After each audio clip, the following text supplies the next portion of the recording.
Thanks for checking us out at Driving Immersion. This is a 200-mile race at the Dubai Autodrome, and it takes place late in the afternoon and goes on into the night.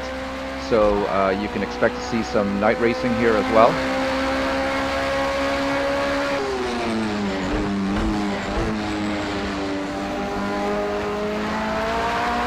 And the footage is uncut, so you'll get to see the whole race, including spins or wipeouts.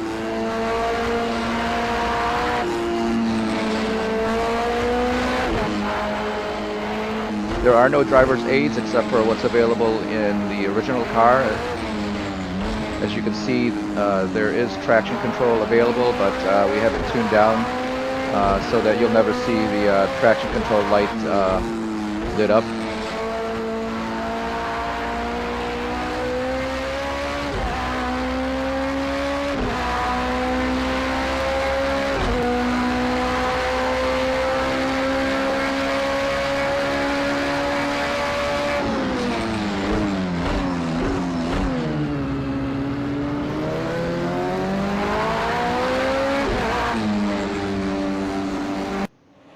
So here's a track view of the start.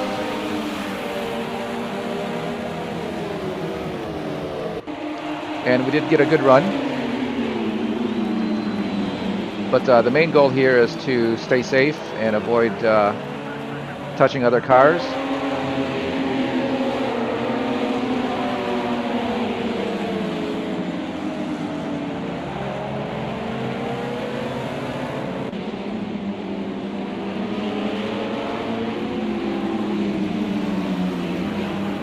Again, damage is turned on.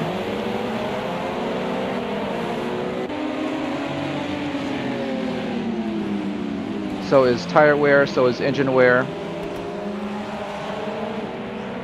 and so is fuel use.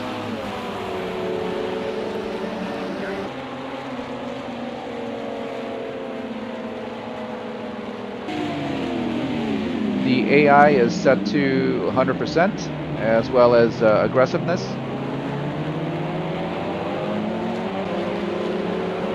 And they always seem to drive better when both of those parameters are at 100%. And because the damage is turned on, they're less likely to bump you, although it still happens.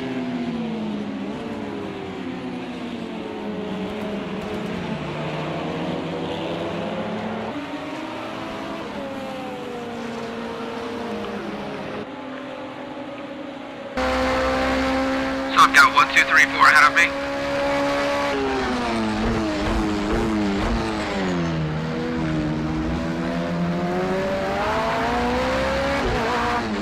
Close the door. Still open. There we go.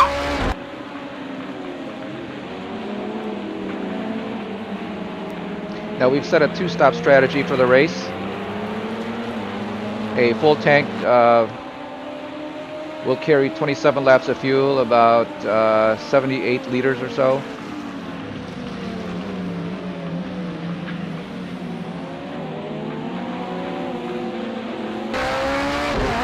And under testing, the tires will wear down to about 50 to 60% within that time. So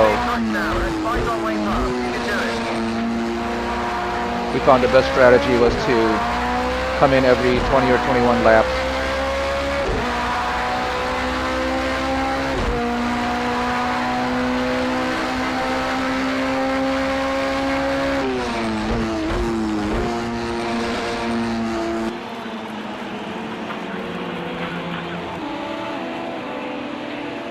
Very fast in turn 1 and I'm very slow.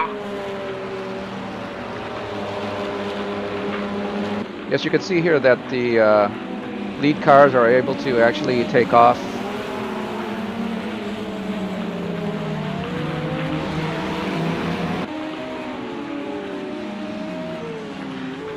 And in most cases, it's usually because they have less fuel for the first set of stops. We did choose to go with the soft tires for every tire change.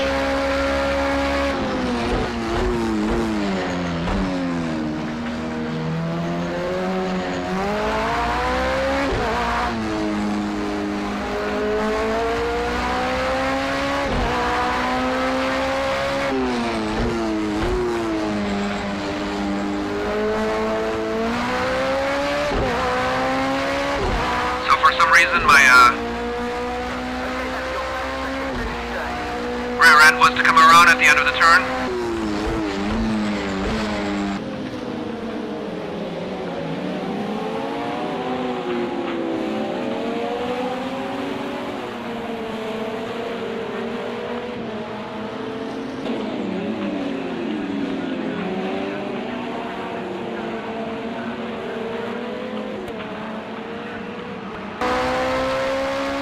So I'm going to let them go a little bit. I believe they are on an early stop, so they have as much as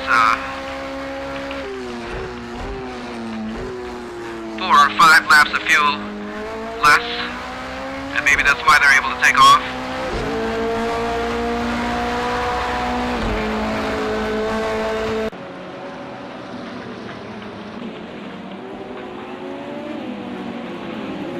Okay, so now we are in the 4th lap. You can see that the track is kind of cleared, and our purpose here now is to just conserve, try to avoid any accidents or spinouts. Those cars ahead of us will just keep going faster.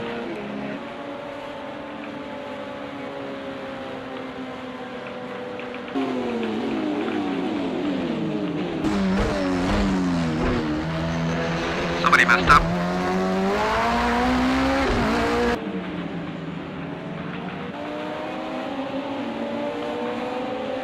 Every once in a while you'll see that the AI seems to be very slow at certain turns. Sometimes it's not the same corners, sometimes it's different parts of the track, but I guess it's there to simulate faults or accidents while racing.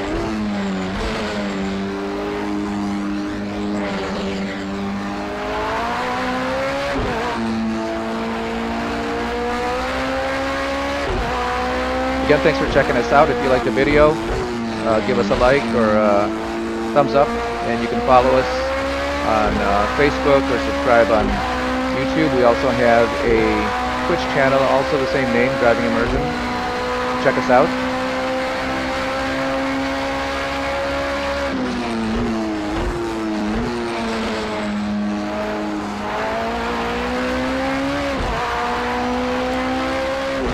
For some reason right now the car's not biting into turn 1.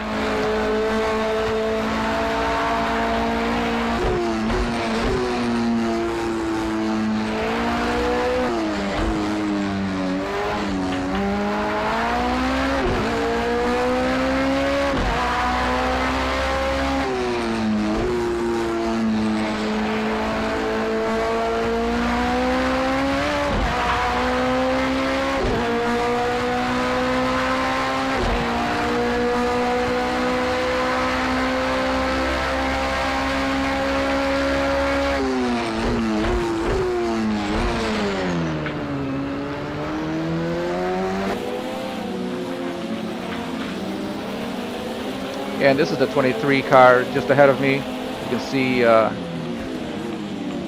car there in the background.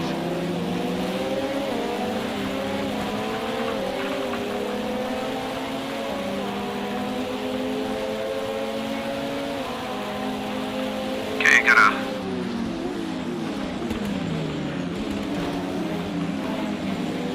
start preserving the rear tires now.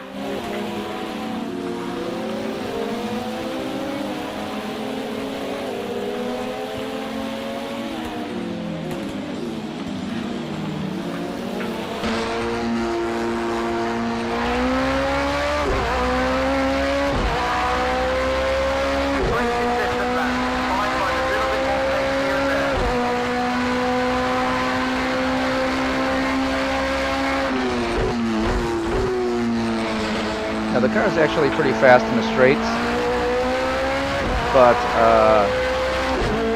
the downforce is actually very light, so it tends to suffer a little bit in these twisty, curvy parts and the slow parts of the track. But it's not so much that it's going to detract us wholly from the whole race. So it's kind of the compromise that we had to make.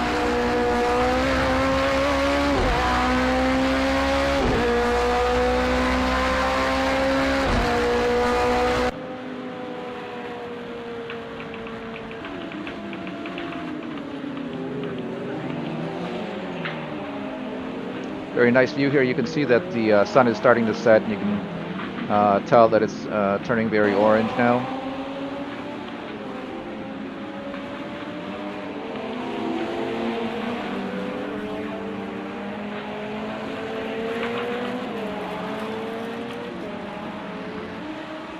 And that is our own livery that we created using Photoshop from a wireframe.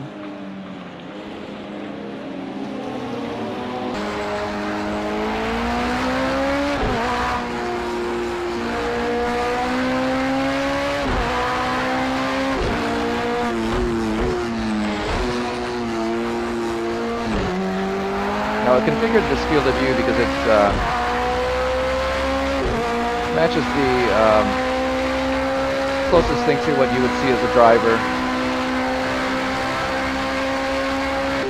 I imagine that the steering wheel would be a little bit closer, but there are some instances like there where I'm making a left turn where I need to see the LCD display on the dashboard, and if I move in a little bit closer and close off my FOV, you can't quite see it, but I'm only actually able to see it on very tight left turns, but that's enough. I can actually turn my view to the left and have a look at it, but it's very distracting, so I usually try to only use it while I'm turning left, which is enough. Now I can always turn on the HUD and see important information about the car's condition.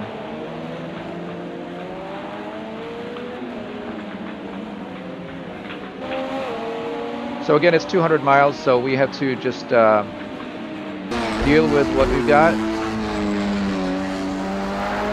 I don't need to catch those cars right now, and I have to manage the tires, the fuel,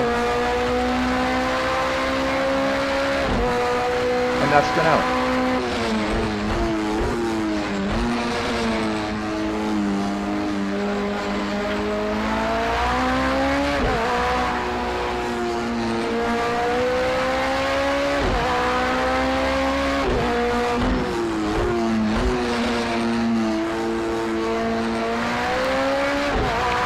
Too much slipping.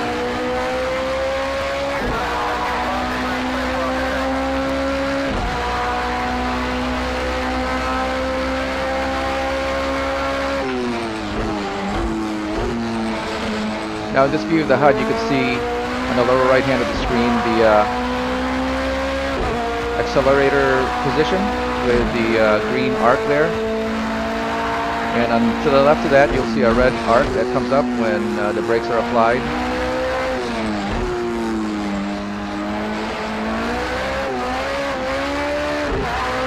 The rev gauge is the white arc that you see there coming from the left.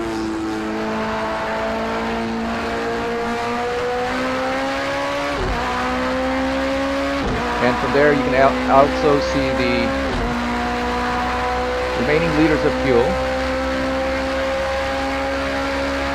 But when we turn that off, we can also read that on the steering wheel.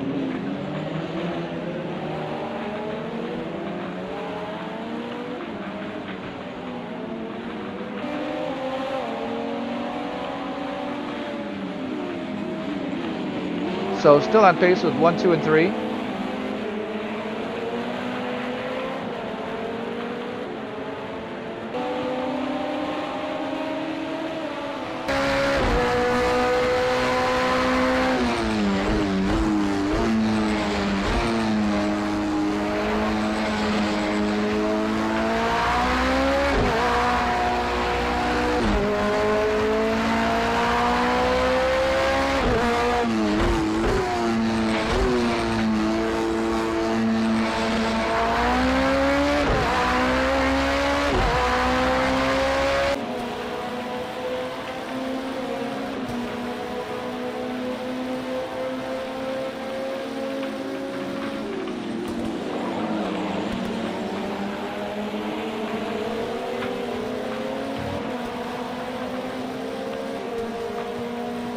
Just an external view here from the hood of the car. Back into the driver's seat.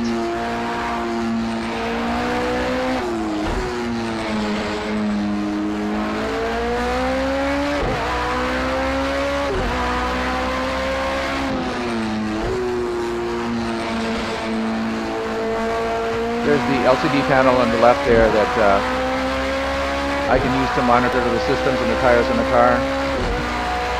And here's the HUD. I use that to check tire condition, any damage, etc., tire temperatures.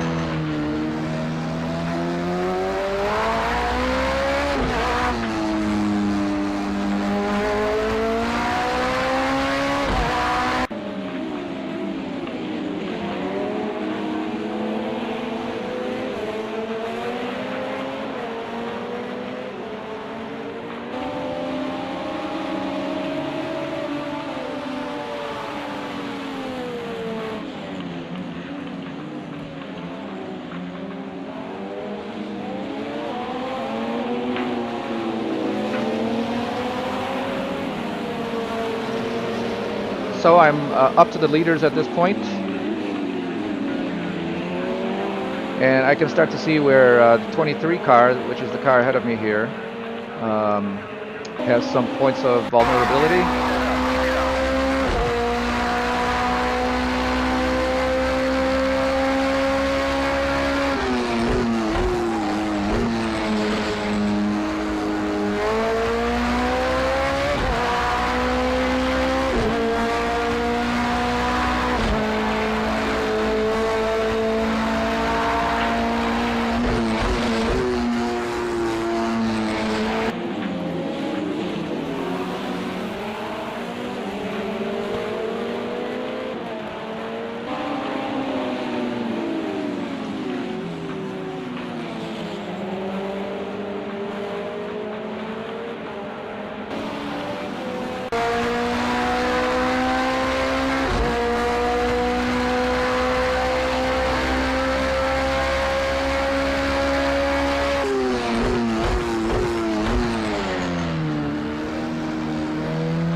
The sun is really setting here now, and it's setting off colors of orange and purple. And by this point, a lot of the cars already have their headlights on.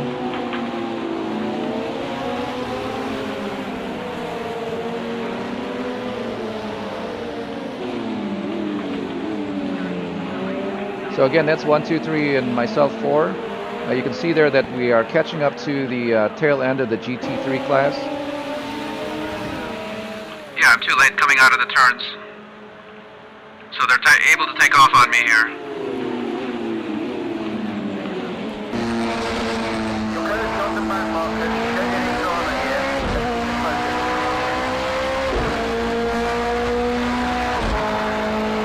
There's 3 and 4. There's 5 and 6.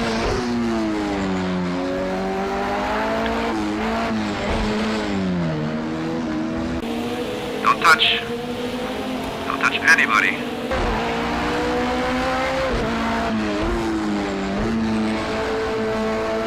can see there that 23's got a few more yards ahead of me, a few more car lengths as a result of the traffic, and that's just one of the challenges in prototype racing.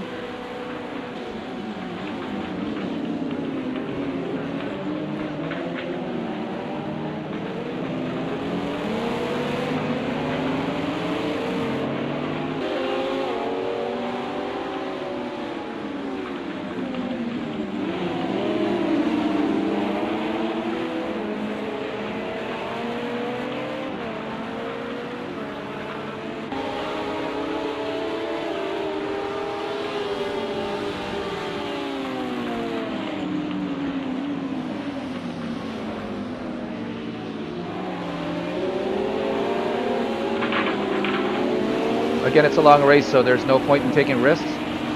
And the main thing here is to stay clear of the slower cars.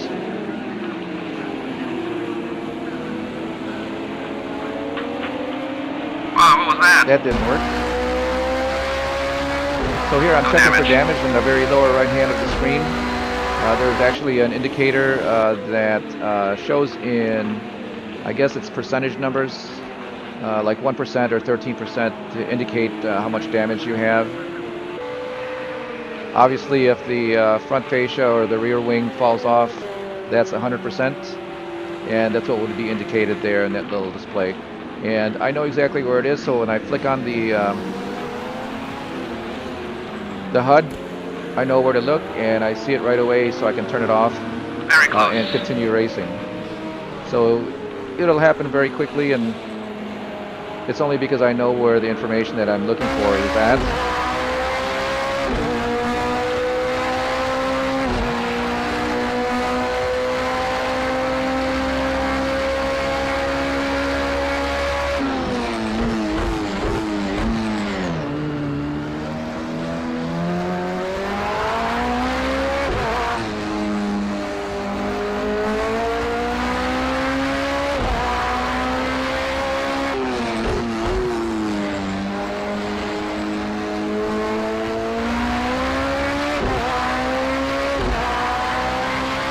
Okay, so we're now on lap 12.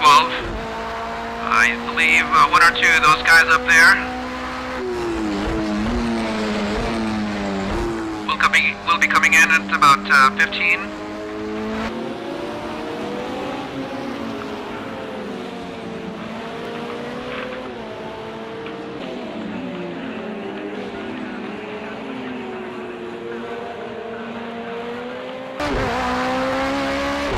Still have a lot of tire left.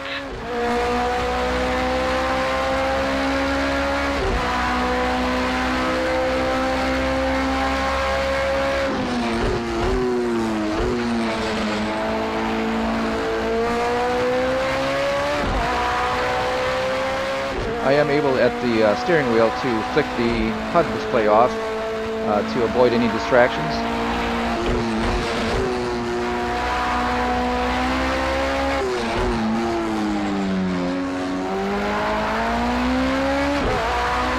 Yeah, they're able to really take off there after turn 1. So I spent the rest of the lap trying to make up that distance.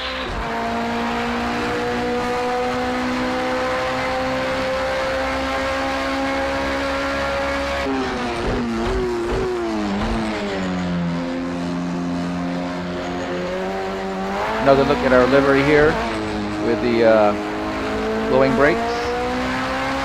Fantastic sight to see.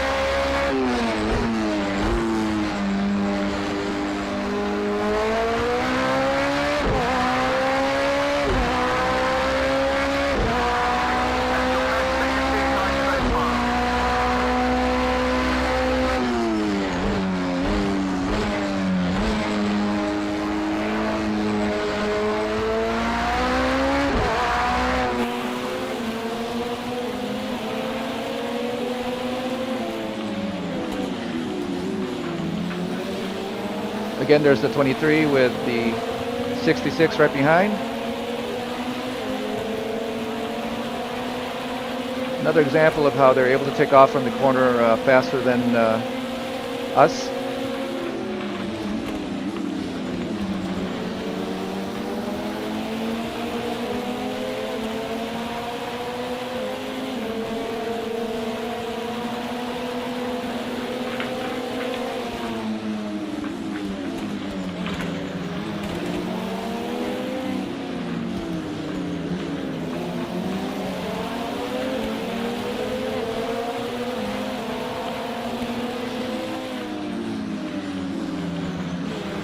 So these are the GTEs.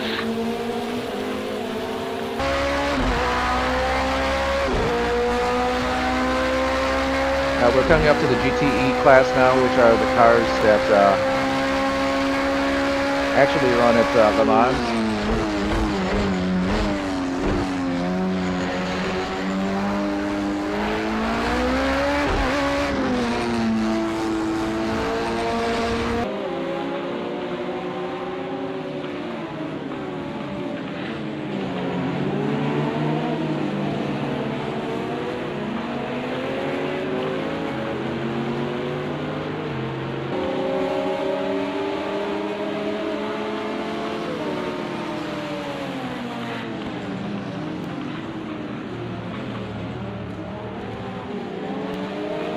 Now the cars that you see on the track are actually pretty close horsepower-wise. I believe it's 550 to There's one 580 or car so. coming in. There's one of the leaders coming in, so now I'm in third place. So they are pretty close in horsepower, but what you'll see here is that the prototypes are not only much lighter, but they're actually designed to That was harrowing. produce and create downforce and take advantage of that. So you can see that they actually have a lot more grip in the corner, although they do still have to slow down like the other cars.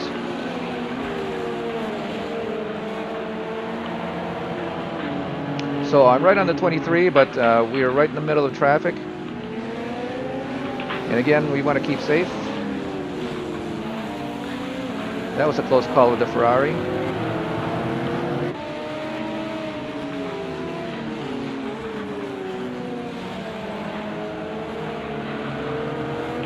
So number one's got a little bit of a lead now. That's all right. Still in sight.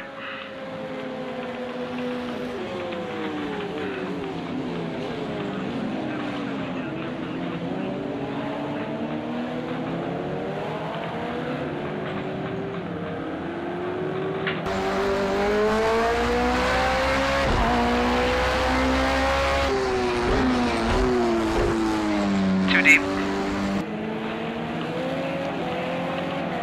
Yep, outbrake myself getting around the BMW there. And I went too very much. wide, so he was Lost a able to lot come of back distance in. there.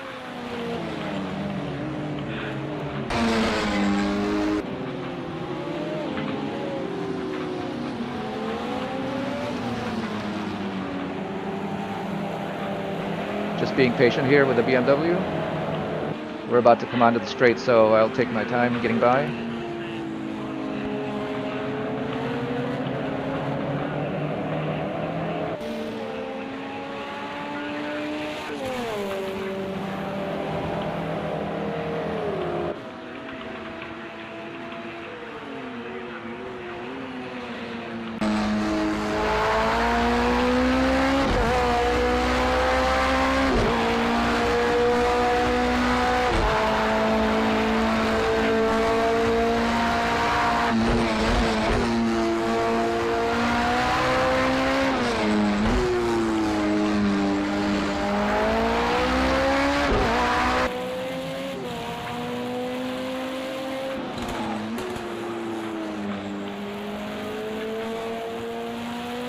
Well, sun's down and we're dealing with the dusk.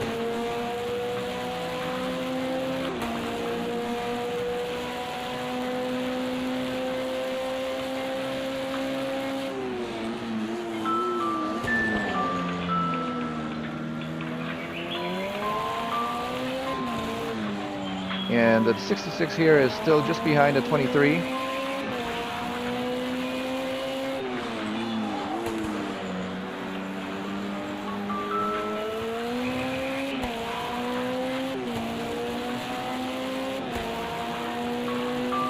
At this point, we're on the main straight. Oh no, back straight.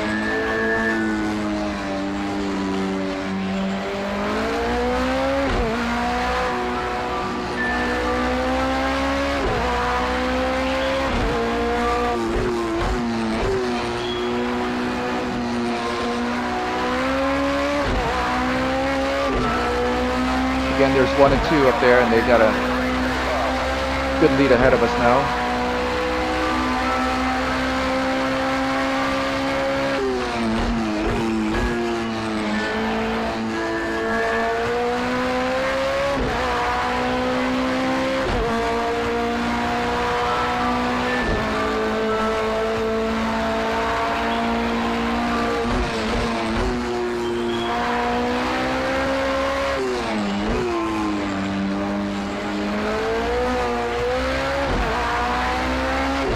Overheating the rear tires.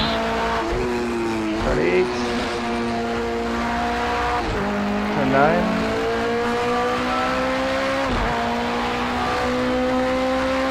And turn 10 here that we're coming up to is actually a very slow turn.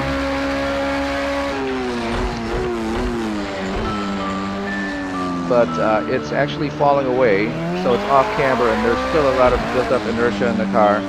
So you have to take it a lot slower than you think you should have to. There's many instances in practice sessions that we just spun there for no reason, and it was just that we were still just going too fast and didn't brake enough.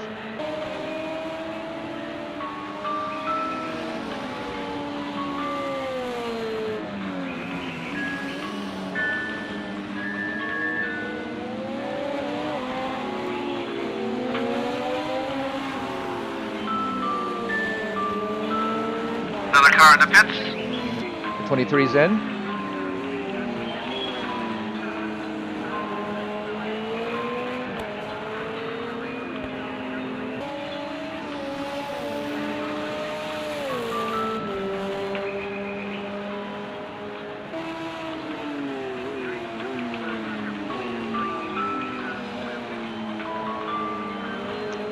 Again, turn 1, turn 2, 3, 4.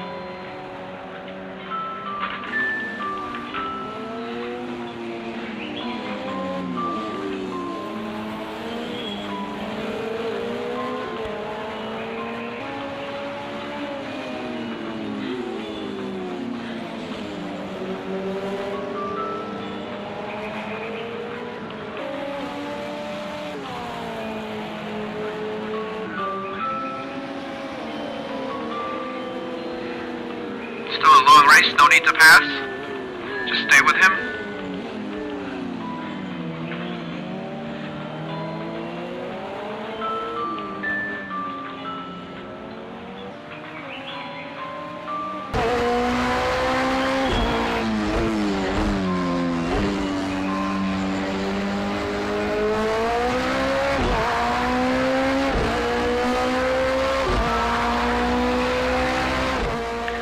Effort to pass him, we're going to put some wear on our tires. And it's not really needed.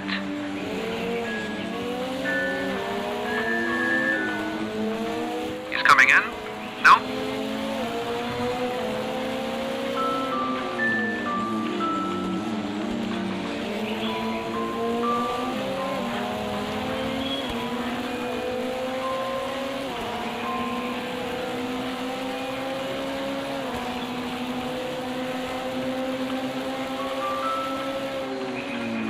So this is the same car as the 66. Looks like he's going to be on the same strategy we were on. A Ligier prototype, JSP2.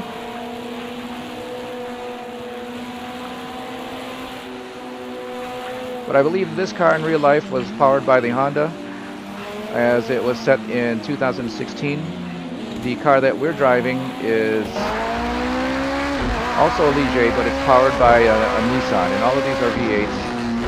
There is one other engine choice, and that's a Judd V8, which is, I believe, related to GM or Chevrolet.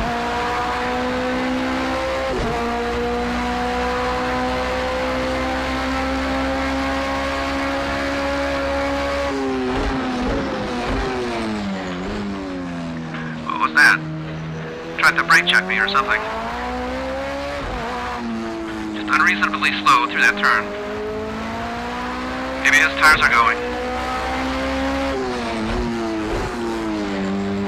Yeah, that will happen a lot, so you got to stay back on the very, very slow corners. Because if you're very close and they suddenly slow down, and they can, you will just run into them and damage your bodywork, and that will definitely require a pit stop.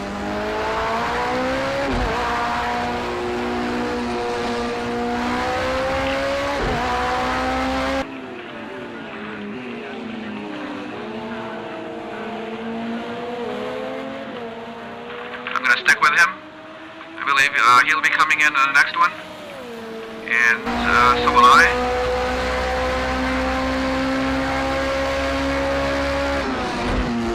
So here we are on lap 20. We're coming in for the pit stop on the next time around. You can see there that actually my tires are not too bad. It's just that I will be running out of fuel. less than one more lap of fuel, so we are running on fumes at this point. And if you've never driven a car, you wouldn't know that you can run out of gas. And in project cars, I've run out of gas numerous times.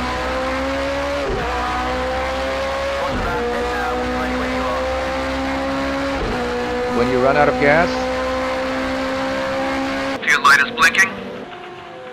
There's no limp mode. Your car just dies on the track. So he may be low, but I got around him there. Went wide to do it.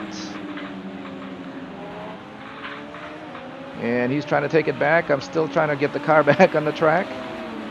There we go. Not done yet.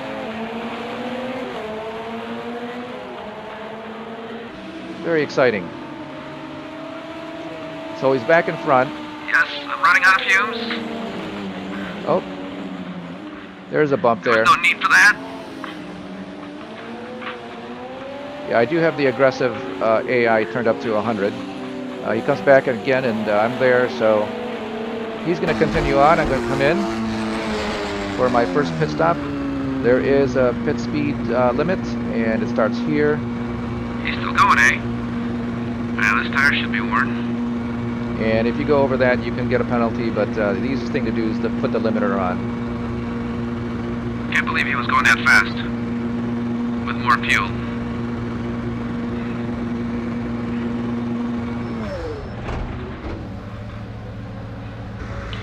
So, there's been a couple of bumps. Pretty sure there's something to repair. Thankfully, I left it on full.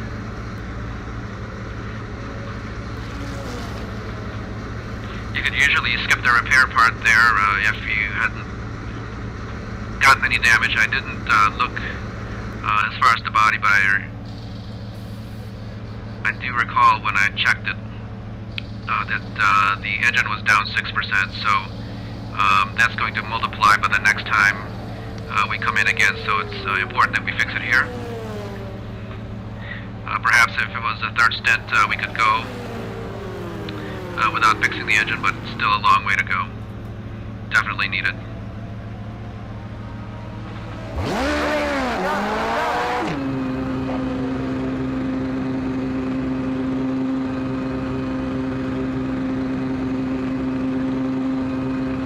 Waiting for the green cones. That white line is, I don't know, deceiving. I don't even know why it's there.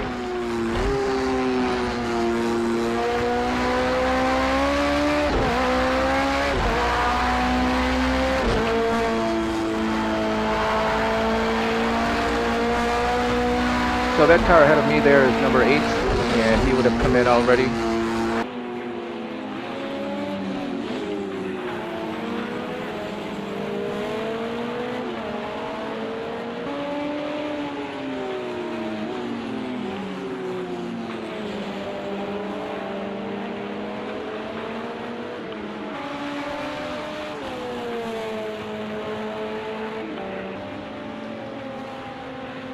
Now we're really driving in the night, but you can see the headlights and the track lighting system are actually pretty adequate. So you can have a good look around while you're driving. Number 8 ahead of us.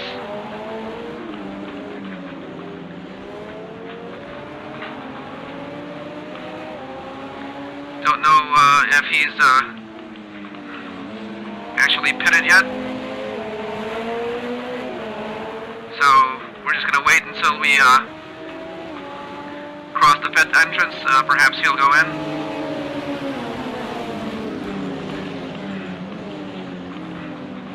Tires are still too new. Don't want to put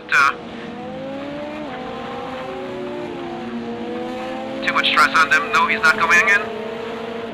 Alright, we gotta get by him.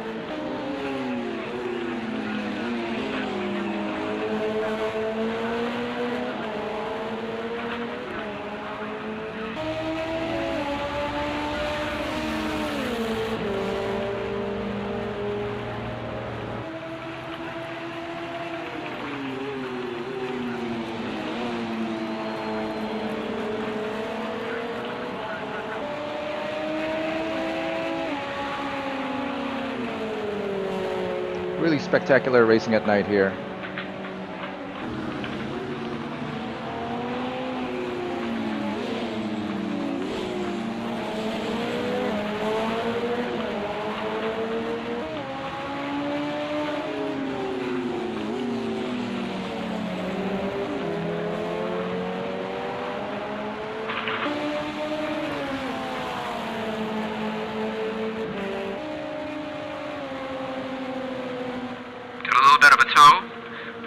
be enough time.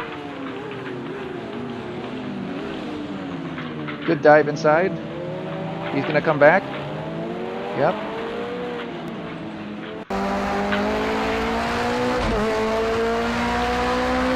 So there, I'm No checking the damage? damage. I looked real quick. Gotta be careful of those.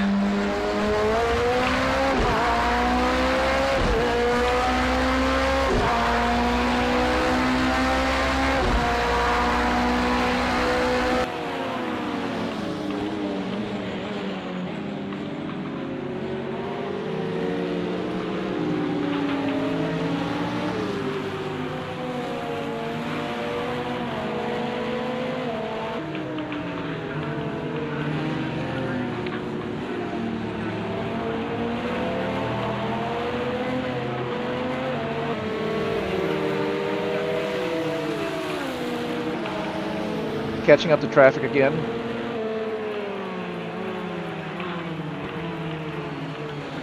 Those are the GTEs with the yellow lights, as they are, or they were required for Le Mans. And again, this is set in 2016 specs.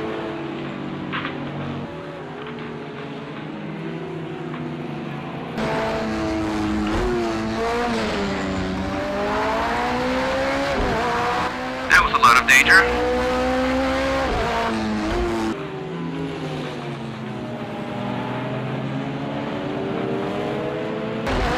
Gotta get out of here. Let's take a look. Still no damage. Yeah, apparently I must have had a little bump there with the Ford GT, the black one.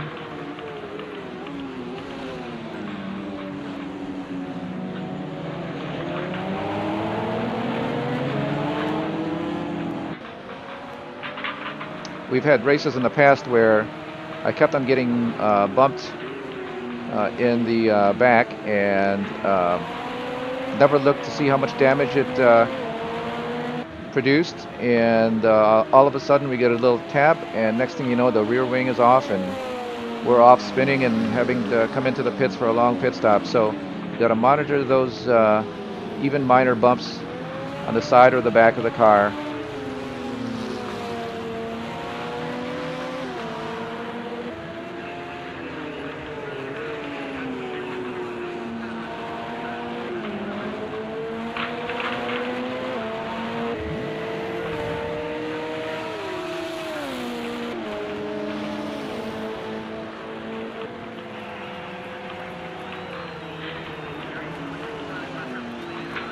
Very good place to pass, but it is very dangerous again because it falls away.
Getting kind of sketchy here.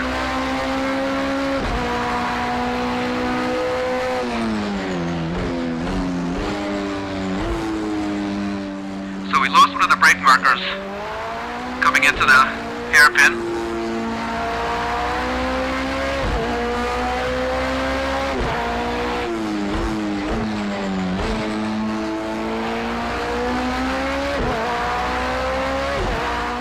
And when somebody drives over them, most of them don't get fixed or picked up.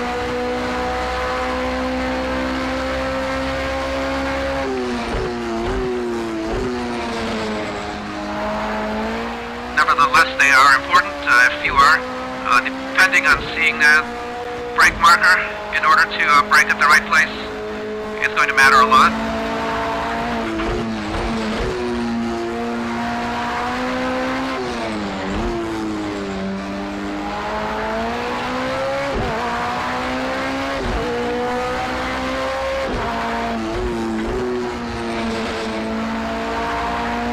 There again on the LCD display, you can see that the left tires are about 90, in the mid 90 degrees, and the right tires are mid 74, so they're definitely a lot hotter. But we've been going basically clockwise, making right-hand turns in that section, and they'll usually cool once we arrive at the straights.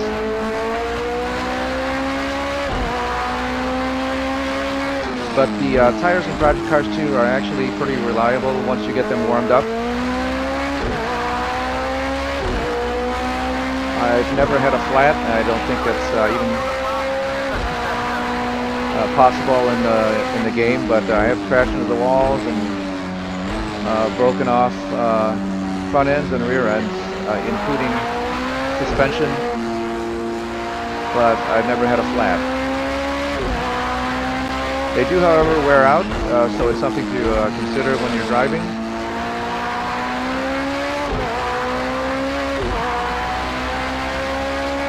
And there's very little fix you can have for a worn-out tire but to come in and have it replaced. You could probably drive a little bit slower to accommodate for it, but then you'd be losing time. So the idea is not to wear out the tires. Now here we are actually in 3, 4, and 5, and here you're just depending on the car's mechanical grip from the downforce. If it didn't have that,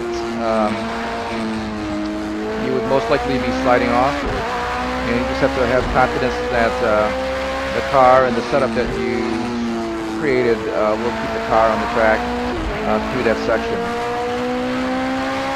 And you don't actually lift off the gas, you just keep it floored or full.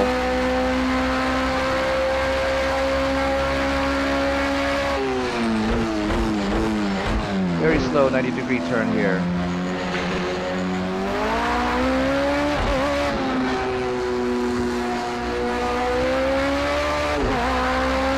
Was a little bit slow through there. That should have been a third gear.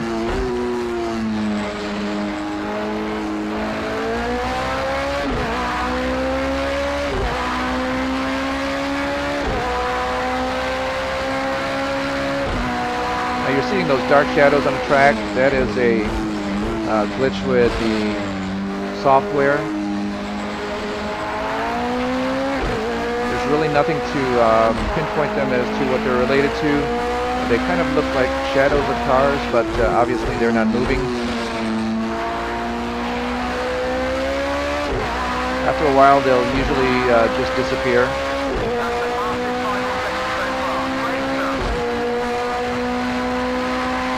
But otherwise, Project Cars 2 is actually a very good game. It's still my go-to.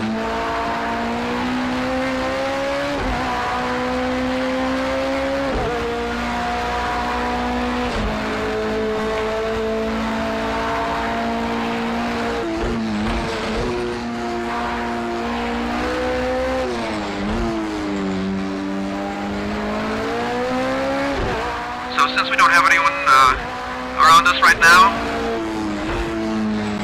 we're not necessarily racing anyone, so we are trying to hit our spots.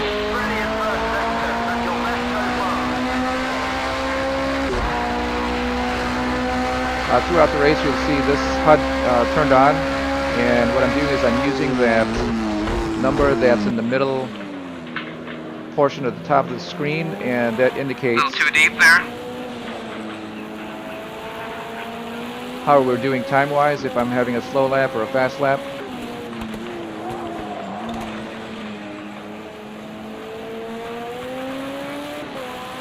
Try not to put any stress on the tires.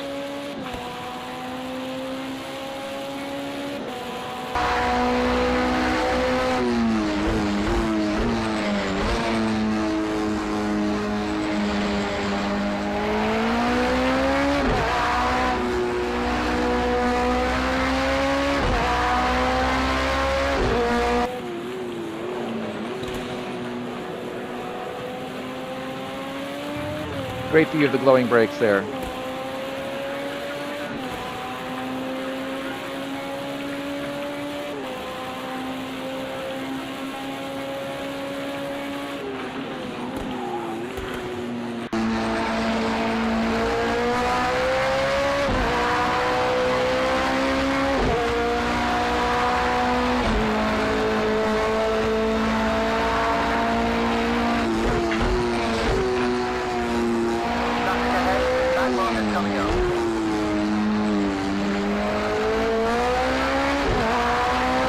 So if you notice there, you can actually accelerate from turn 5 to turn 6. If you don't, you're actually wasting a lot of time.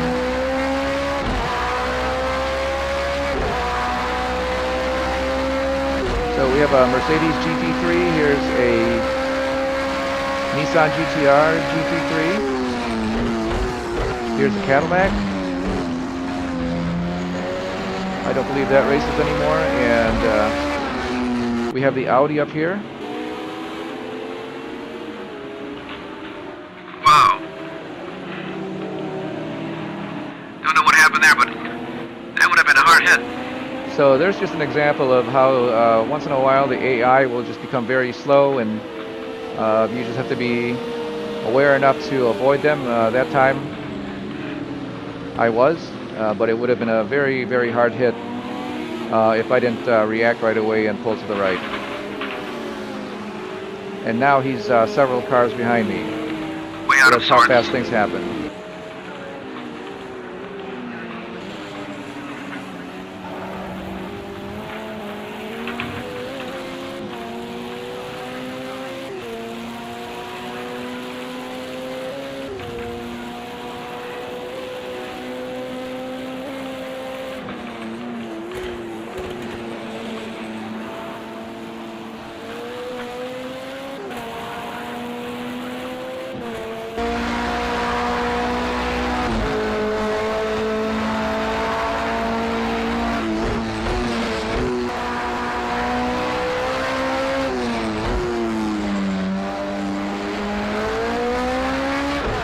That should be 5 and 4.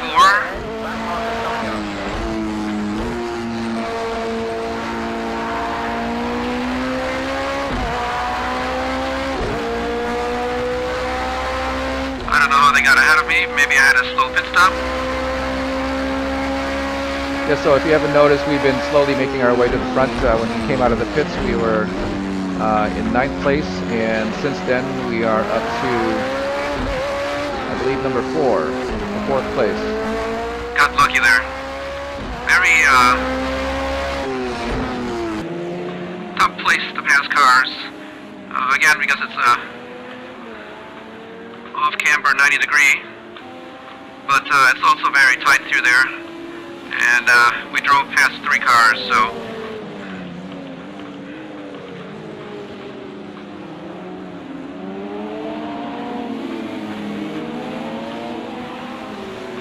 So this car is in our class, and he's actually been pretty slow throughout the race. Number 5, he's very weak.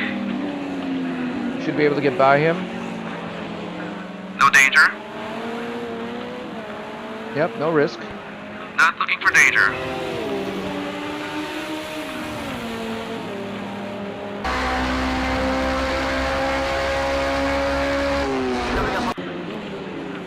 Three wide. Oh, and the Lambo comes back. But the white car there is the winner of the turn.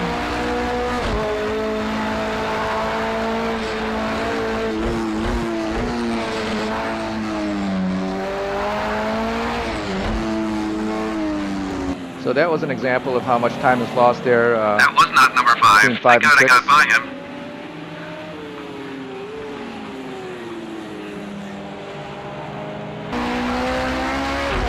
Oh, that was. All right.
are nearly at 1 hour of racing now, and you can see there at the end of that lap that I was very slow.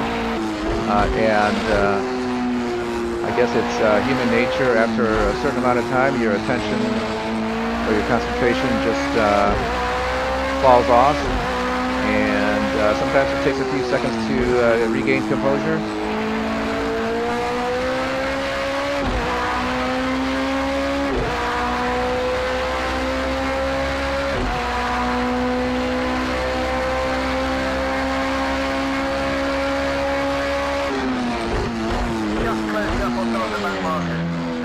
Without any drama. Come on, keep focused. Right by. Keep feeling the pressure. So we're actually racing with that car ahead of us, the yellow car. He's in the same class.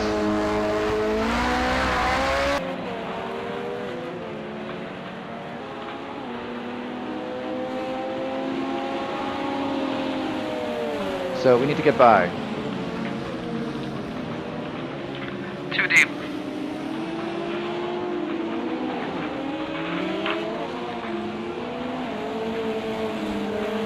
Well, I pulled it off.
Not very good. I had to do that because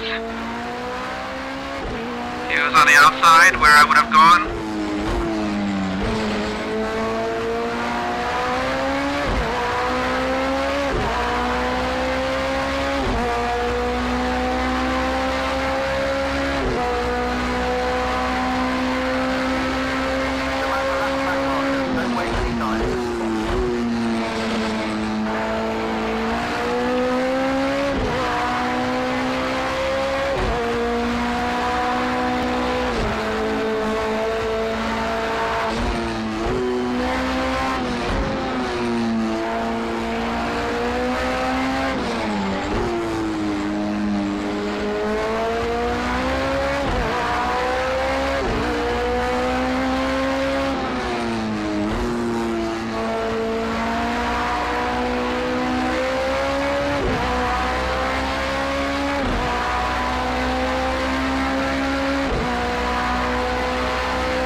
We are in fourth place. You can see that there are a couple of cars just disappearing off into the night there ahead of us.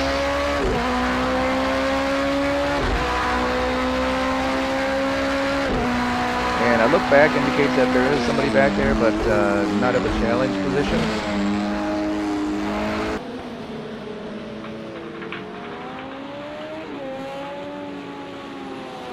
That would be number 5. for 5th place. Turn 16, going onto the main straight.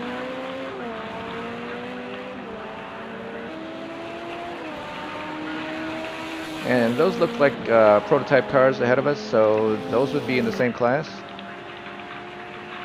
But they're still way ahead at this point.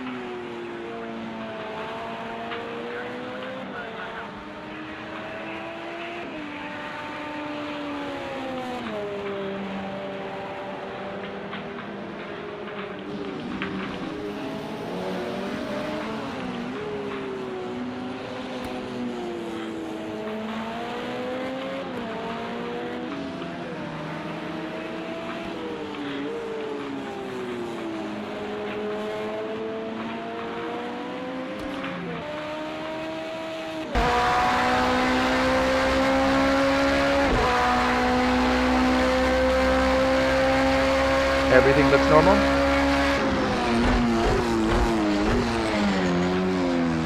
So the party's up here. That's 1, 2, and 3.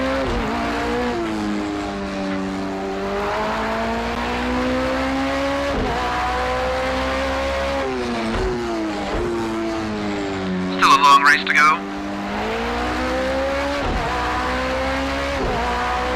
We're just over half actually.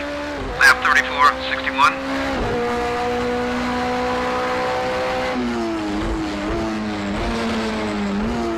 So the thing to do is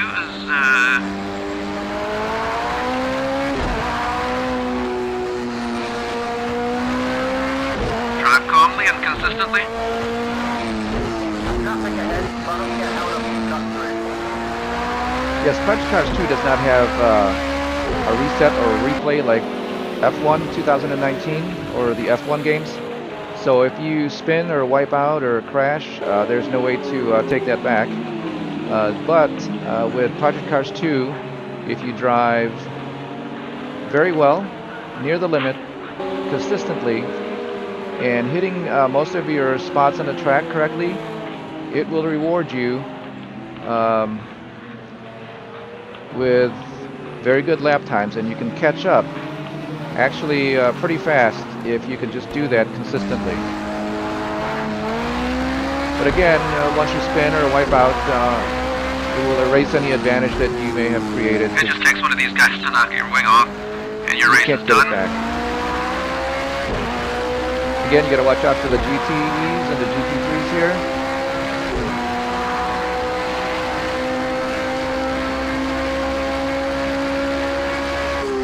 Flashing your lights actually does absolutely nothing. It just looks cool.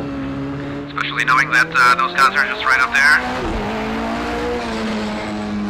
That's just about 2 or 3 laps of charge. And we'll be right up there.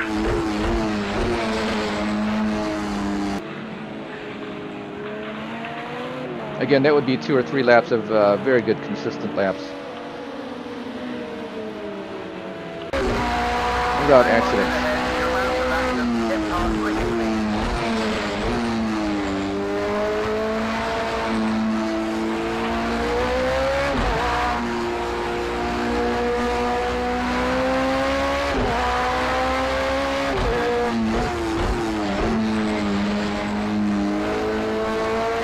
Think twice. Nice and safely. Pretty good. Yes, we made it past 2 cars safely.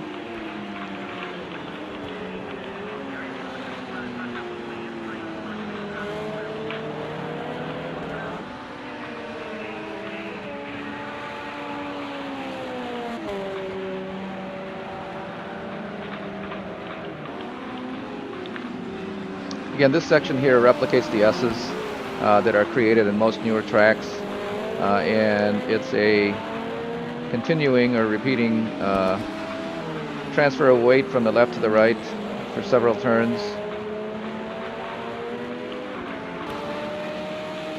which does create a challenge because it allows an obstacle on the track that doesn't require you to slow the car down or put your foot on the brakes, and it's a very good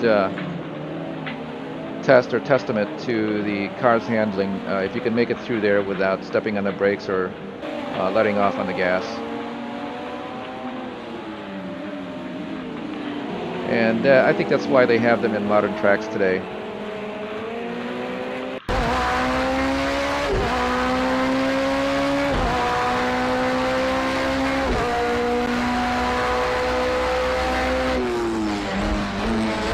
So again, thanks for joining us here at Driving Immersion. The next endurance race is going to be at Monza, and we don't have quite a date yet set for that. After this race completes, we will start to set up the car, which is usually a day or so worth of driving.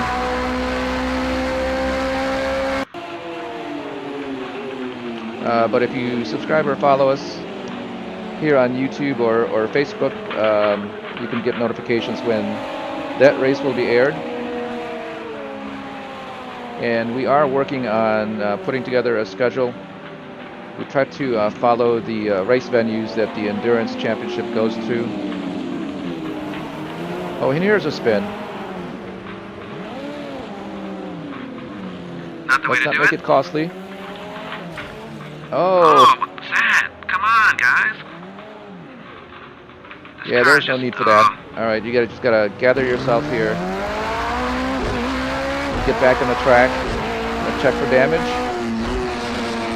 Once we get to straight here, and you can afford to take your time and look. There we are, very quickly. No damage. Okay, so no damage to the rear. Amazing. Sometimes you get a good break. If you look there, you can also see that there is starting I don't some know engine why I wear. was doing those spins. Oh, that was number 4.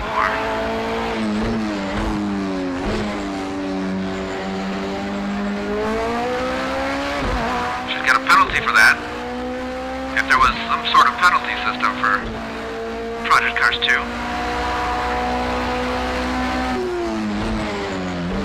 Yeah, so the reason for that spin is that we are getting close to our tire change, which will happen here within the next 4, maybe 5 laps at the most. So the tires, while not completely worn, are a lot lesser than they were when they were newly put on the car. And we're not watching out for the tire wear. Get our concentration back here.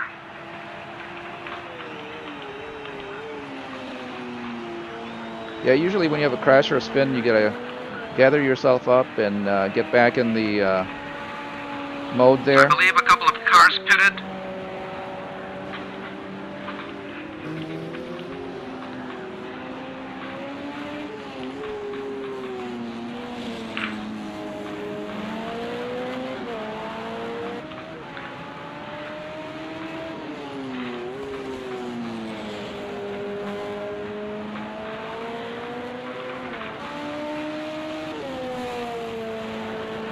Still have 2 laps on this set of tires.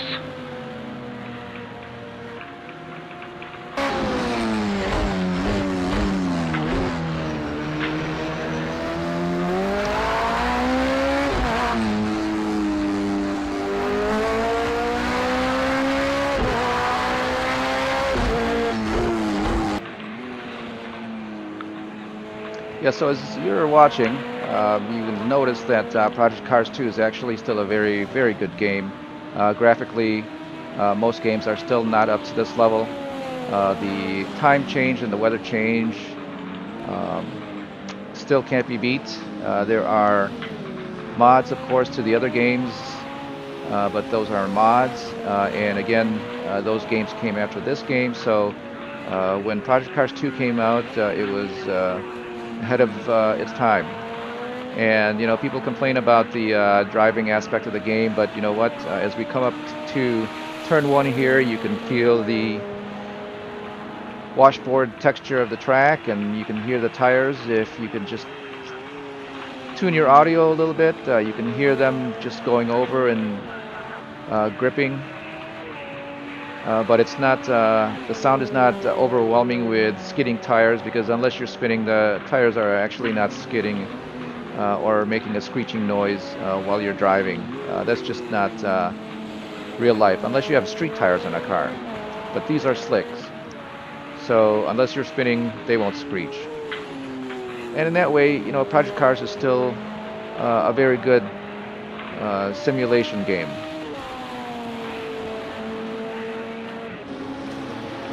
It doesn't have as much input as far as the steering wheel is concerned, but there are updated force feedback software or mods, and that's allowed it to continue on to be able to rival a lot of the newer games today.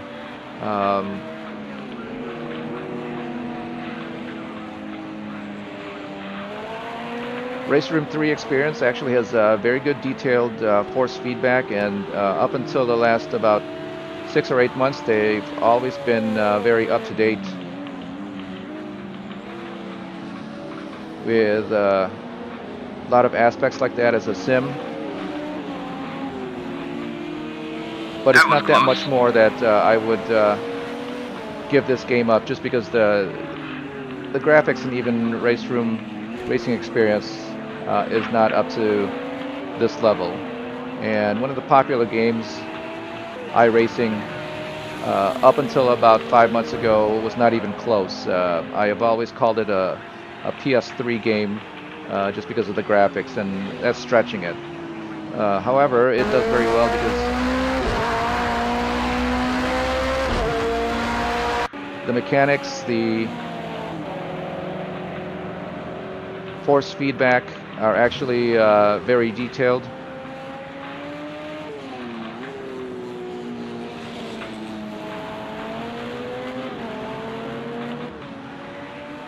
But iRacing is a subscription-based game, so you'll never own it.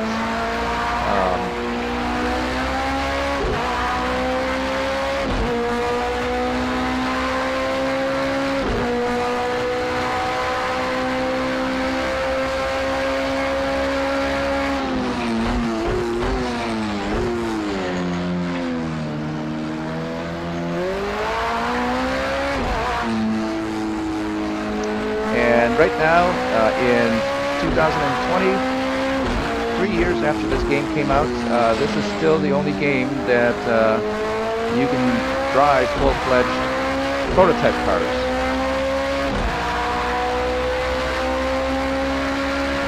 Okay, so the engine is down 4%. Might as well fix that again.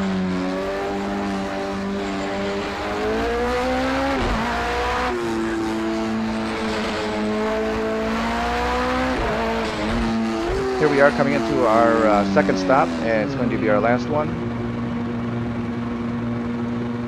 It's actually right on schedule, so things are going well. And at this point, we're actually in second place.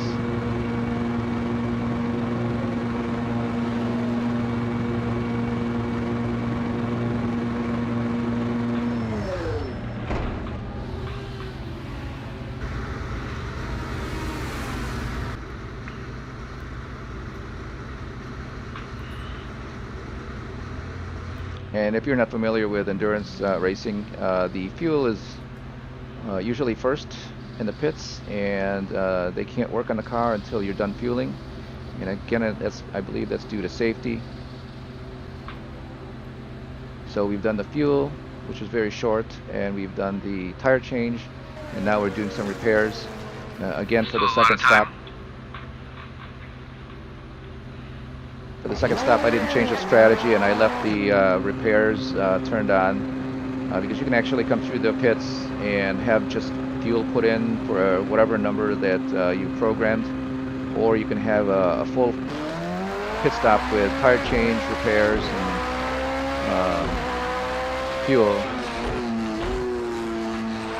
But it takes a long time to have all of that done. So if the car is still very good, you can go through and just change tires or just add fuel, whatever you need. But you do have to have those programmed in before the race start. So there I was looking for the car which is ahead of me. See how far back I am at this point.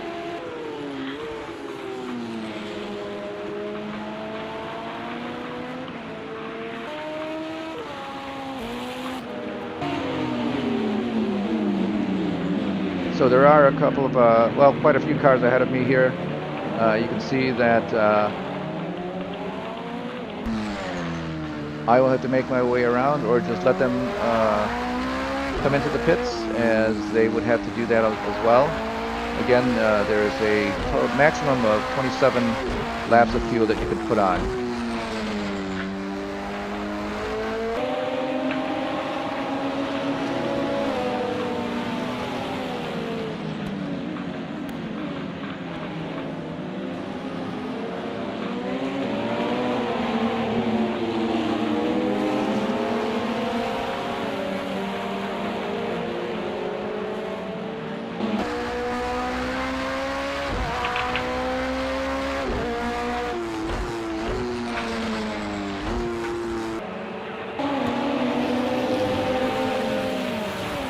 I don't really want to catch up to that group of cars. It's going to be a lot of work to pass them, so hopefully they'll find their way to the pits before we get there. So there's the 50 again. Considering where he is, I've made a lot of time since the last pit stop, or since the first pit stop.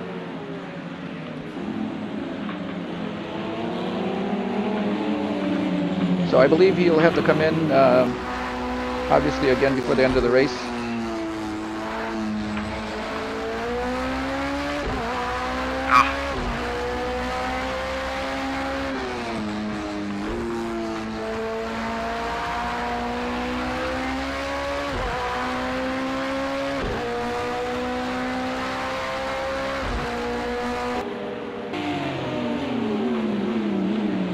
So that's the 66 in the background there, at the top of the picture.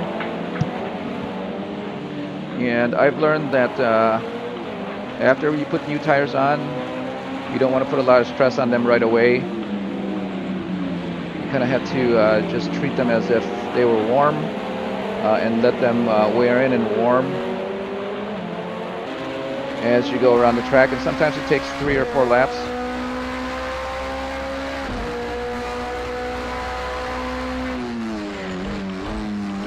For some reason, if you put a lot of stress on them right away, as soon as you put them on and you start charging,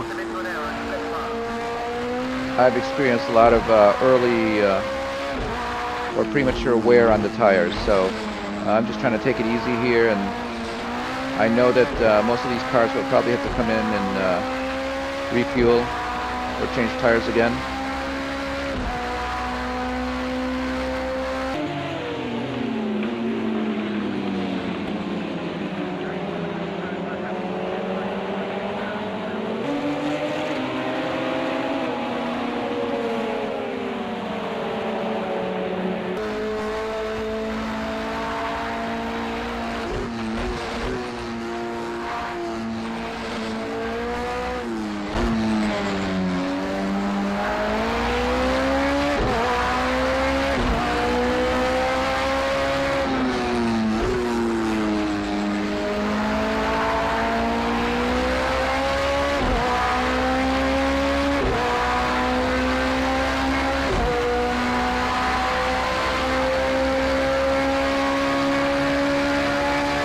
Got a little tow here, and we're able to brake deep, see how many cars we can take.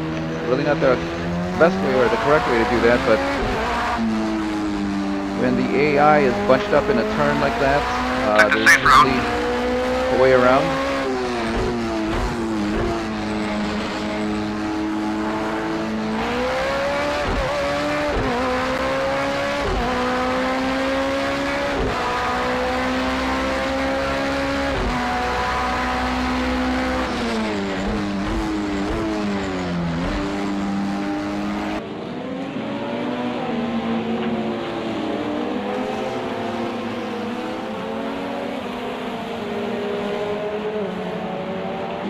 So now I'm just ahead of the number 50.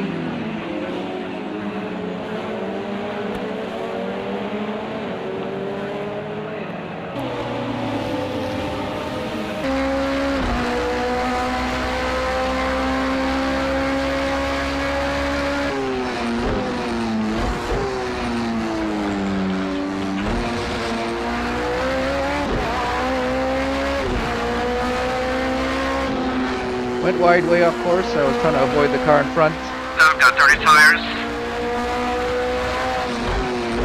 And you do get dirty tires in private cars too once you drive off the track.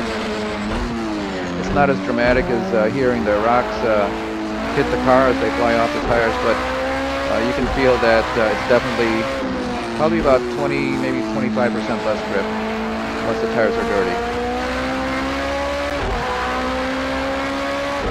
Fortunately, it just takes maybe 4, maybe 6 turns, and then they're all clean and you can get back to racing.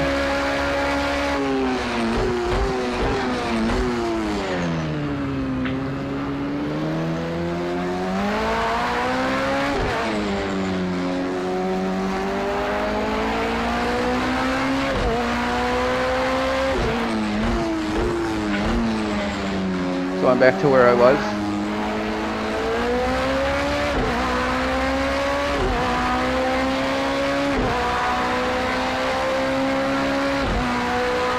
Actually don't know who that was right behind us. Could be another GT3. We'll see here in a moment. Oh no, it's LMP2.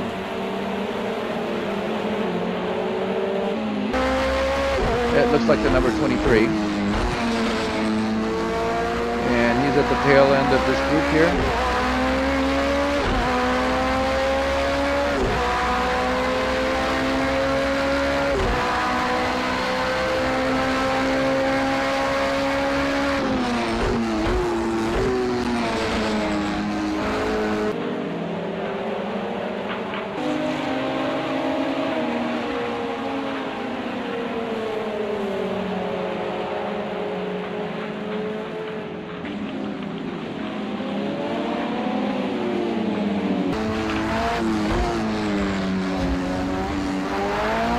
Little tap there. Gonna have to check for a damage.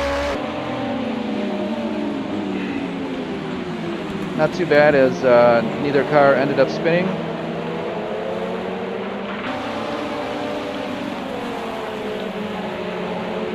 Okay, so I've got 1% damage on the front just from that. So it's not too bad.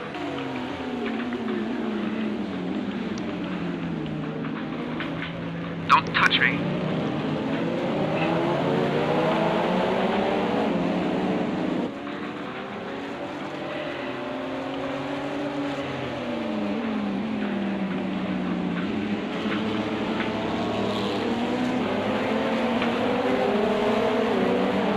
And this blue and gray car here is actually in our class, but I believe he's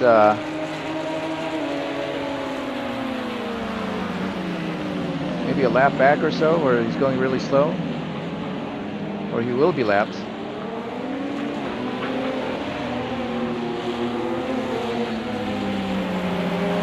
Oh, he's coming in.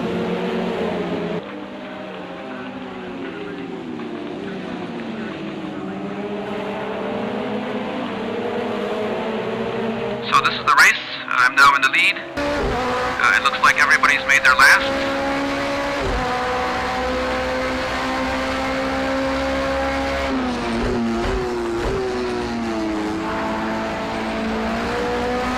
And after wearing out my tires, running with those guys, gonna have to do some conservation here.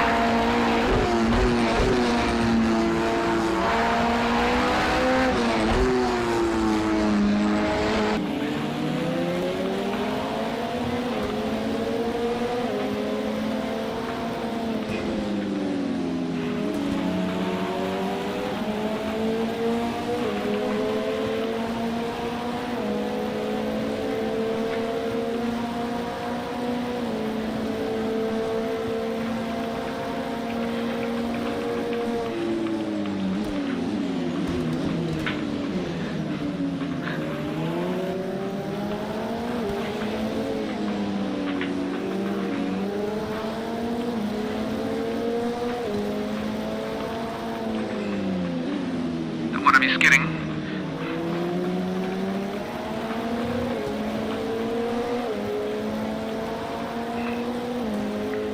Still a long way to go.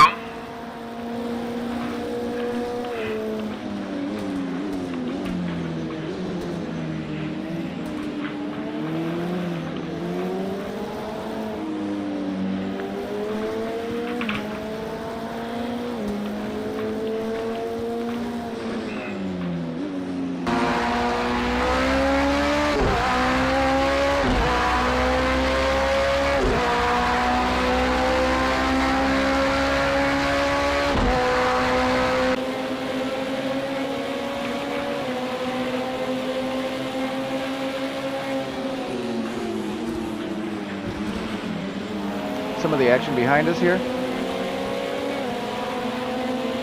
One thing I've noticed though is that even though we are in the Middle East, so we should have wide open skies, you can see there that the sky is actually partly cloudy.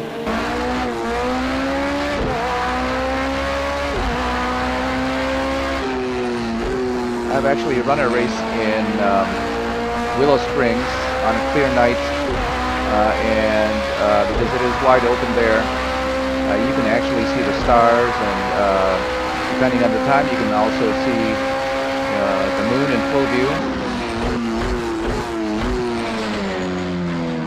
So that detail is very good in this game.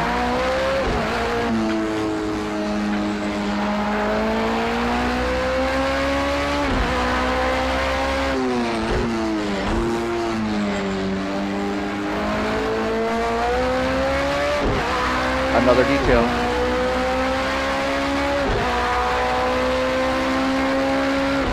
So now, in order to not drive backwards, meaning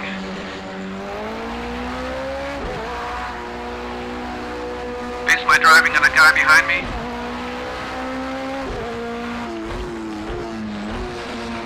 I have to use that lap timer on my HUD, and that will tell me how my lap's going.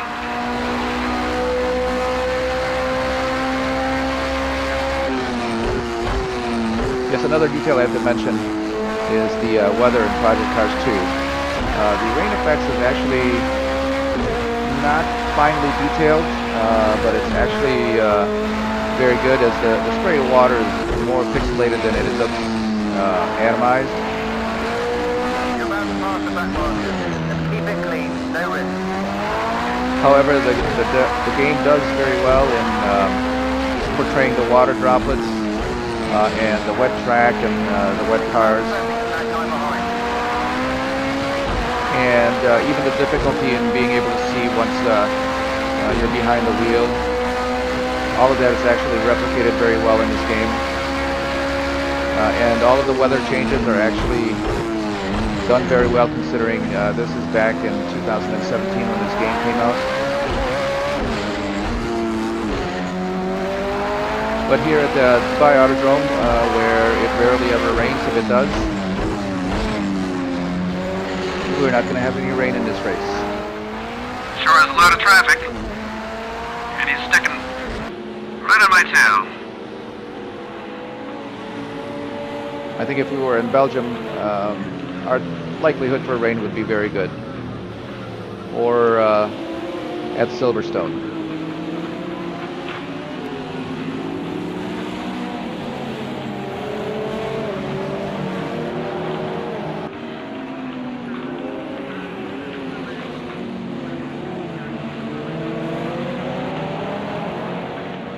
How does he get by them?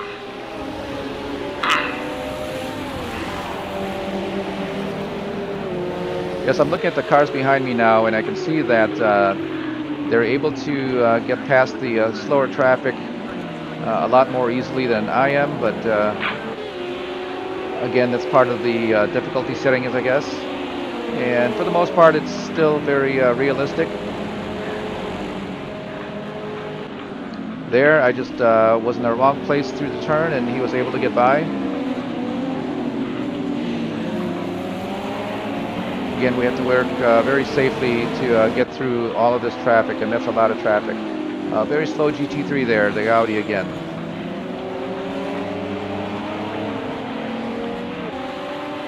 Wondering if that car just has problems, because it's not going very fast.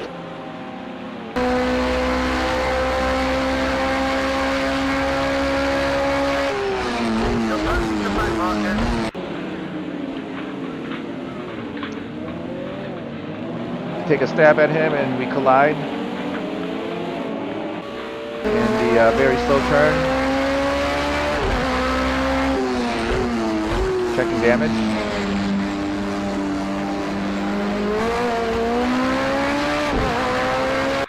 Okay, 6%.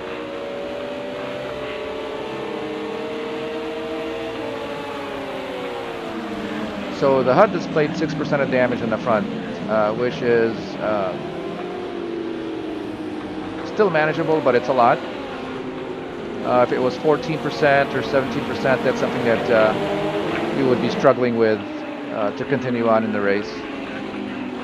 But seeing as there's about 10 laps left Oh, or still a so, long way to go. He's it's right not really there. worth Oh no, I believe that's somebody else. coming in to fix. Again, we just got to avoid a lot of contact. You can see there that I could have probably dove in, but it was a better idea to just wait for that Audi to clear.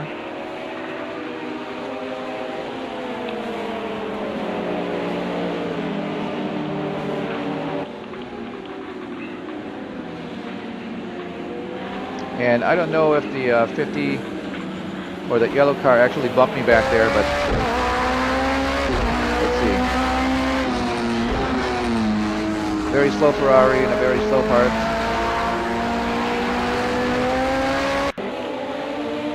There he is, the 50 gets by as I get held up by the Ferrari. So we're going to break deep here.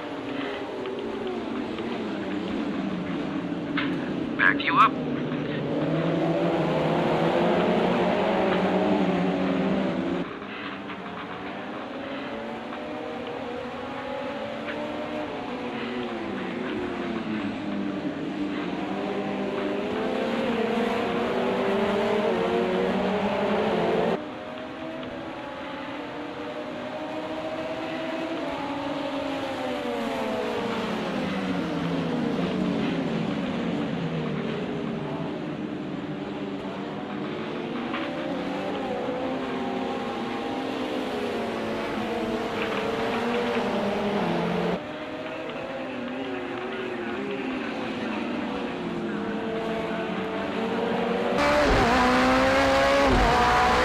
So with 11 laps to go, it looks like a long train now. it's going to be a close race. Any of the cars behind me are actually my competitors. So if I have a slight off or a bobble here, they will pass by very easily.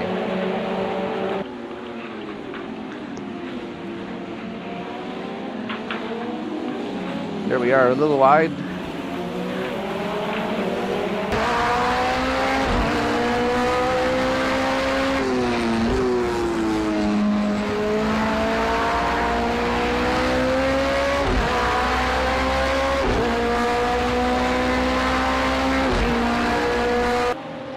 Laps to go.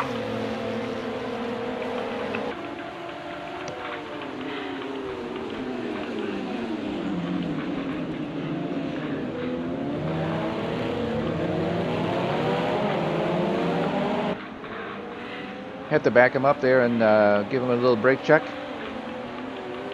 It does work the other way. And it seems to have given me a little space.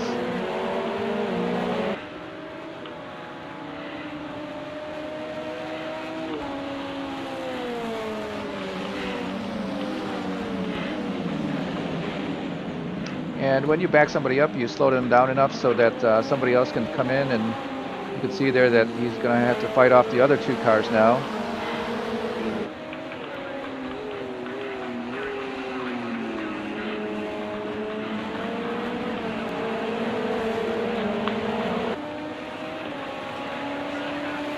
You can see that was a very conservative exit out of turn 16, and while I'm in the lead, I'm actually able to control the pace, and it's something that you have to do once you're in the lead, so that you don't put wear and tear on your car any worse than anybody else does.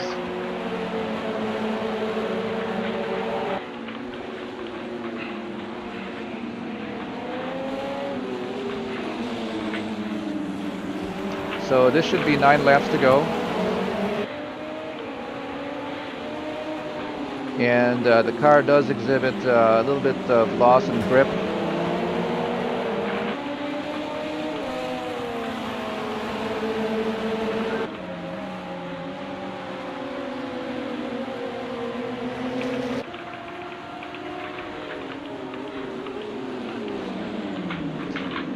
Again, as it's the end of the race. Oh, he comes in.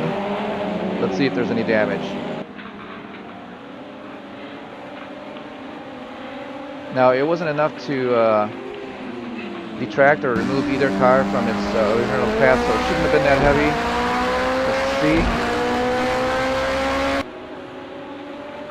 Still no damage? No damage from that. So I've had several lucky hits here.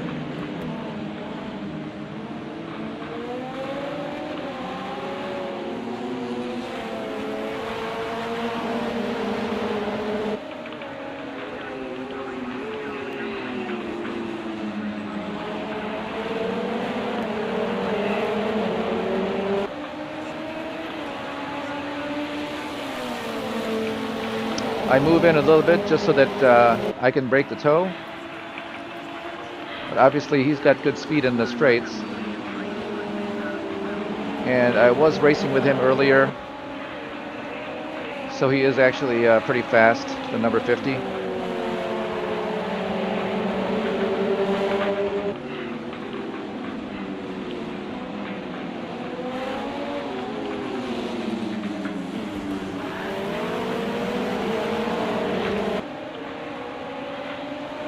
I run super wide there. Again, the tires are starting to wear.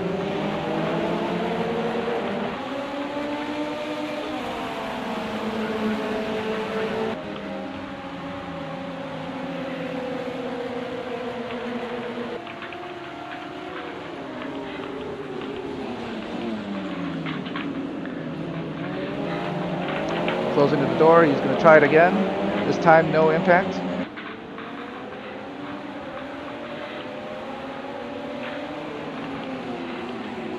So he's actually very fast where I am most slow.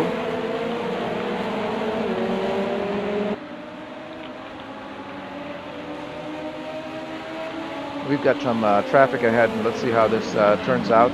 Hopefully we can make it through without any drama. He's still, number 50 is still very showy. I believe the 23 is right behind him, so those are two very fast cars.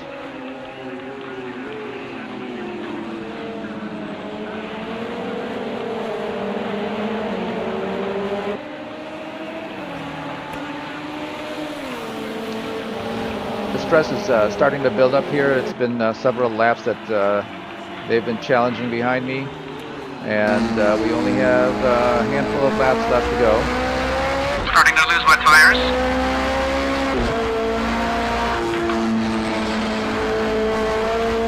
Here, I'm kind of slowed by the GTE here.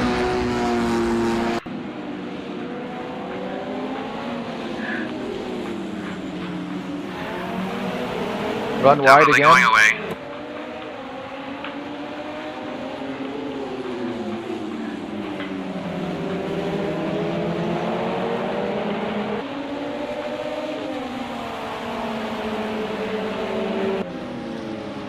Looks like he's got a good toe, and he's coming. I'm going to have to close the door, so I cover the inside. I try to back him up again by going through here as slow as I can. Without him hitting me, and you can see the 23 is right with him, and I gained a couple of car lengths just from backing him up.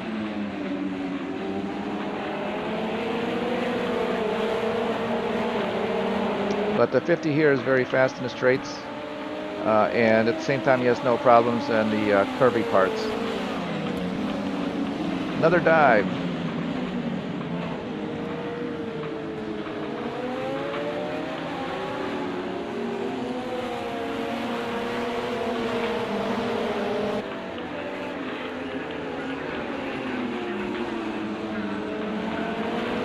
So when I'm driving here, I actually don't use the mirrors very often. I try to take advantage of them if I can see them in the turns.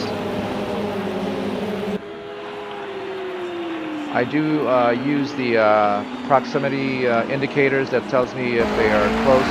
Those are those little arrows on the bottom of the screen. If they're green, they're still relatively far. If they are yellow, they're close. If they're red, they are within impact distance. So very patiently through here. Oh, you can see there that I tagged the Lamborghini, and then the 50 tries to come in, and he hits me again on the side and ends up spinning. With 5 laps to go, this should be the end of his challenge for the lead. Let's check again for damage, I think.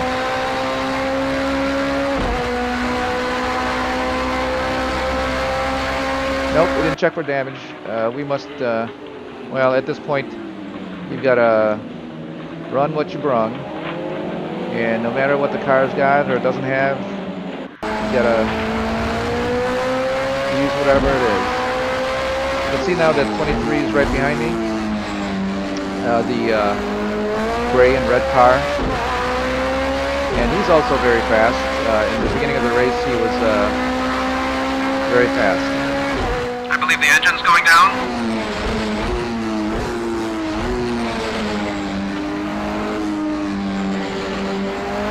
So if you actually look at the car condition as far as damage, that indicator there on the lower right of the screen, it's not available now, but you will also see a percentage of the wear on the engine. At 6%, which is not a lot, you will find that the car on a long straight will have very difficult time getting the red line. So 6% is actually quite a lot of damage on the engine. And because it's not able to red line, it's just an indicator that it's not able to go as fast as it possibly can, and the fact that it doesn't go to red line indicates a major flaw. So I have not yet studied what it takes to reduce that wear on the engine, whether it's upshifting early or not running on rich fuel, which I do throughout the race.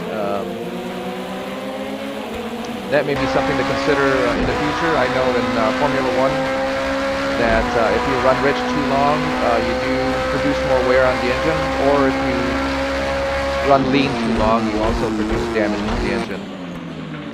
Damages and wear and tear. So I believe we may have just 2 or 3 laps here.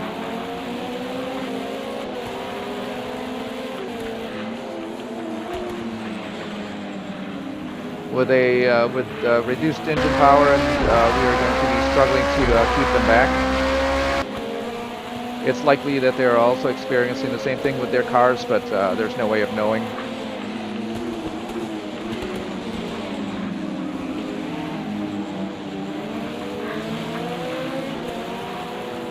Thankfully, the 23 is not up to challenging me, but if he was any closer, I would have to be driving very wide.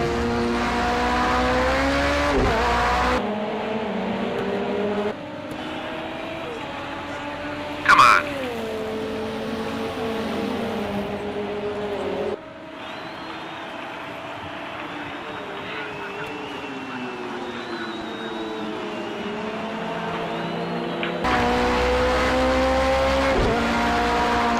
Lap 57 to 61.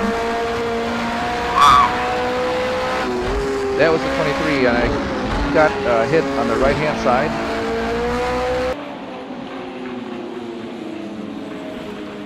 And that impact seems to have slowed him down a little bit, but he's still in the race.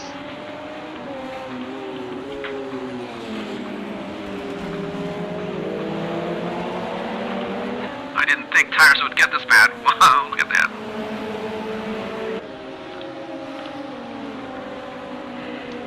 Yeah, at this point, because I'm racing the car behind me, I'm actually overdriving the tires.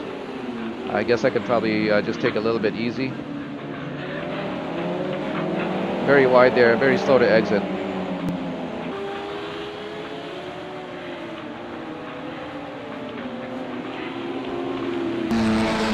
You're approaching the back market. Keep it clean and drive the right car. That's the time. Now, from my experience throughout the race, you would think that the slower traffic here would help to keep the other cars back, but I have not found it so.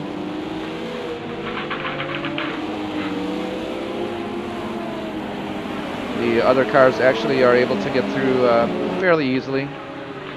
can see there that 23 is right back in line.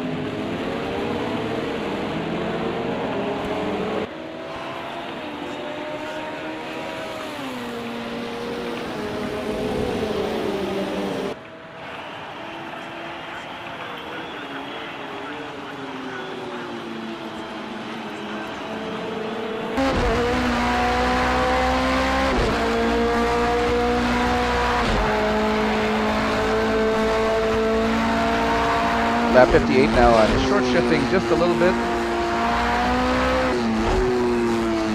And I'm trying not to rev the engine so high.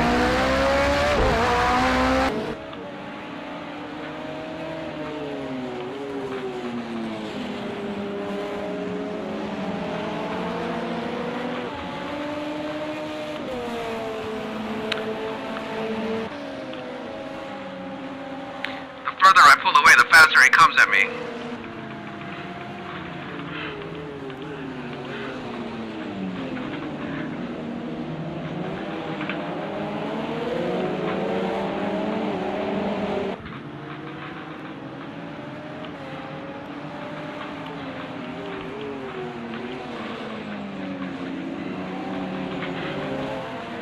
That was dangerous.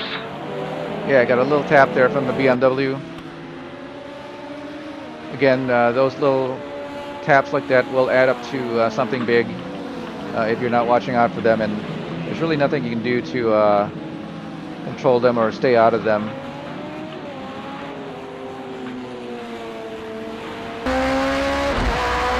But at least the BMW there kind of slowed the other cars down a little bit, and I get a little bit of breathing room here. All right, 2 more laps to go. What? Oh my God, there's...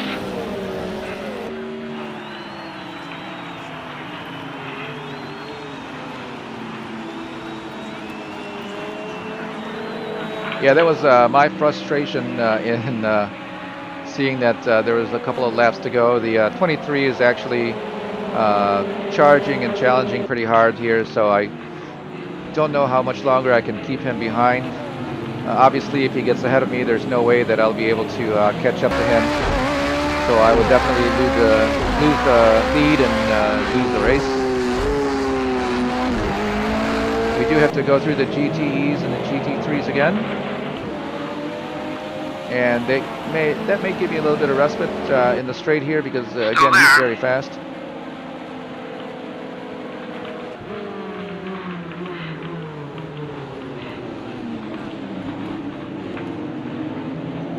Very close here with the GT40, a little tap.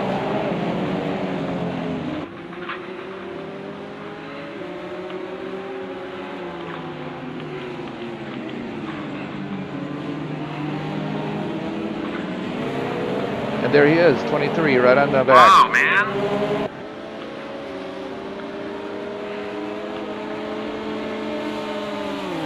Yeah, the frustration is very high because I'm making very few mistakes. And he's actually able to stay up to me.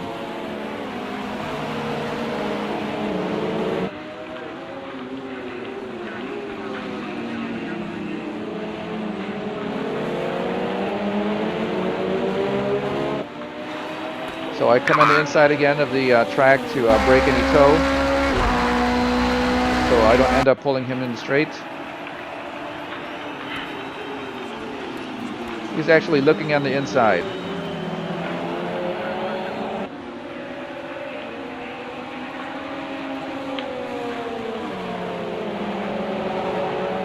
So I believe at this point it's this and one more lap.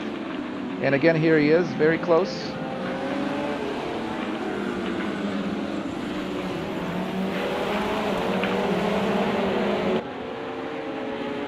It looks like the other cars are still running on rails. And here I am struggling with my tires.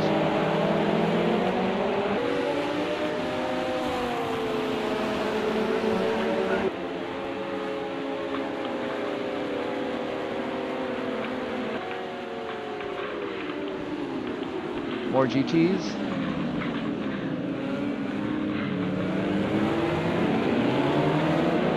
Oh, and he gets held back. He's still held back. I got some space here.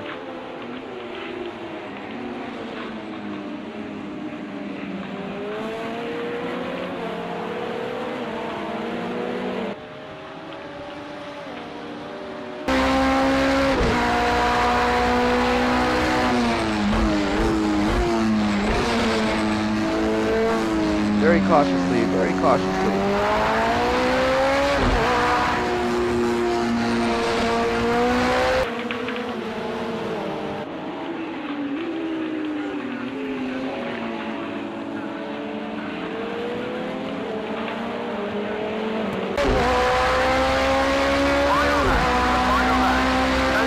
So I've still got very good space in between us.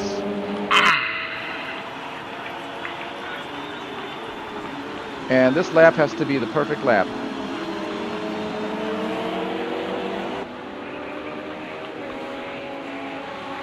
Cannot afford to make a single mistake. He's very fast through the S's there.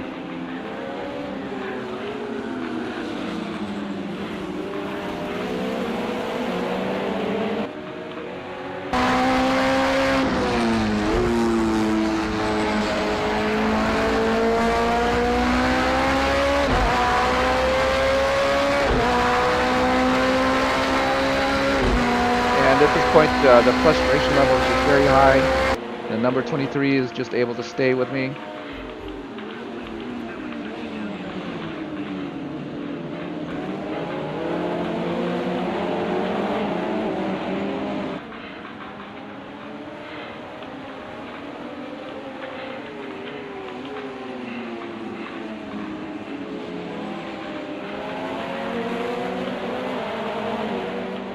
Still coming. I got nothing between me and him now.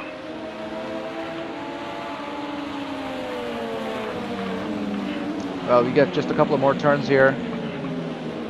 And no more traffic to block him off with. So if he makes a dive into a turn, last turn, turn 16. Nice exit. And there's a checkered flag. That is a win. After 2 hours.